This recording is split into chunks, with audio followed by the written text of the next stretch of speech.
திமுக கூட்டணியில் எந்தெந்த கட்சிகள் சேர வேண்டும் என்பது குறித்து திமுக தலைமைதான் முடிவெடுக்க வேண்டும். விடுதலை சிறுத்தைகள் இந்த கட்சியை சேர்க்க வேண்டும், இந்த கட்சியை சேர்க்கக்கூடாது என்று சொல்லுவதற்கு எந்த அதிகாரமும் இல்லை, உரிமையும் இல்லை. நாங்கள் எங்கள் நிலைப்பாட்டில் உறுதியாக இருக்கிறோம் என்பதை தவிர திமுகவுக்கு ஆலோசனை சொல்லக்கூடிய இடத்தில் அல்லது நெருக்கடி தரக்கூடிய இடத்தில் நாங்கள் இல்லை. எந்த ஒரு கட்சியின் மீதும் தனிப்பட்ட வெறுப்பு எங்களுக்கு கிடையாது. கொள்கை சார்ந்து நாங்கள் எடுத்த முடிவில்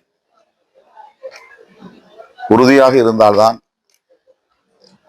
என்னுடைய தலைமையை ஏற்றுக்கொண்ட எங்கள் கட்சி தோழர்களும் என் மீது வைத்துள்ள நம்பகத்தன்மையை காப்பாற்ற முடியும்.